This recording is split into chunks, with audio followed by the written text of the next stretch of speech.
Ketika Bob sendirian dalam bilik hostel kerana kepenatan disebabkan latihan brass band pada petang itu, dia tidur. Dia tidur di dalam hostelnya dan dia tidak sedar sehingga waktu sudah pun menjengah ke waktu maghrib. Ini berlaku ketika rakan-rakannya tiada dalam bilik. Dan ketika Bob sedang tidur, dia tidak membuka sebarang lampu, dia biarkan biliknya bergelap.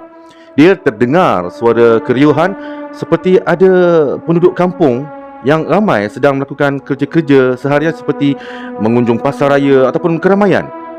Dia terdengar suara orang ramai bercakap dalam logat Kelantan. Ya, Bob mendengar suara macam tu, tapi Bob tidak dapat nak buka mata kerana dia terlalu penat.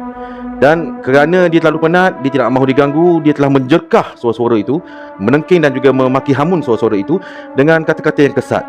Selepas dia melakukan kata-kata yang kesat terhadap suara-suara yang misteri itu, Bob sambung tidur.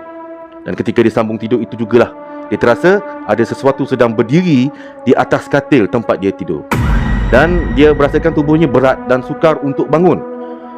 Ketika Bob cuba untuk membuka mata, dalam kabur-kabur dan samar-samar mata pandangannya dalam gelap tu, dia terlihat ada satu sosok lembaga lelaki berkepala botak, berbadan gempal buncit dan hanya memakai kain batik lusuh di pinggangnya.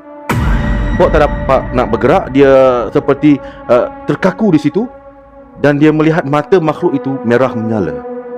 Dan sewaktu makhluk itu mencerung ke arahnya, Bob terdengar makhluk itu menengking dan memarahi dia dengan kata-kata kesat juga dalam logat Kelantan.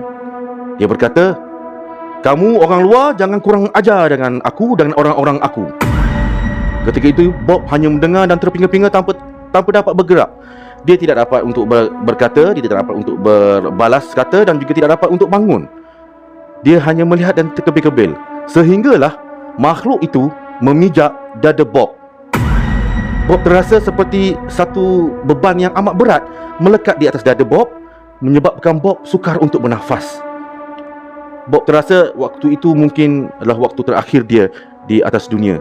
Jikalau lambat, memang dia akan ke alam lain. Serentak dengan itu jugalah pintu bilik hostel itu dibuka dan rakan sebiliknya yang bernama Lai masuk ke dalam. Ketika Lai membuka suis lampu dalam bilik yang bergelap itu, dia terlihat Bob susah untuk bernafas. Dia terlihat juga dada Bob seperti ada benda berat sedang menindih. Dan Bob tak dapat nak berkata dan untuk meminta tolong pun payah. Lai sudah pun menjangkakan ada sesuatu yang tidak kena kerana seluruh tubuh dia sudah pun meremang. Pada waktu itu, Lai cuba untuk menggerakkan Bob. Bob susah untuk bangun. Barulah dia rasakan ini bukan ngigau ataupun apa-apa yang terlibat dengan tidur. Bob sudah ditindih. Lai memohon maaf kepada sesiapa sahaja, kepada apa sahaja makhluk-makhluk yang memijak Bob agar melepaskan Bob. Jikalau Bob ada salah, tolong lepaskan dia. Berkali-kali Lai meminta kemaafan itu. Dan akhirnya barulah Bob dapat bernafas dengan baik. Dadanya tidak lagi ada nampak seperti ada bebanan. Dia seperti macam melekup macam tu. Tiba-tiba dia dah timbul dan dapat bernafas seperti biasa. Kisah ini diceritakan oleh Bob sendiri dan juga Lai yang menjadi saksi. Untuk pengetahuan semua, saya ada berdekatan dengan kejadian ini.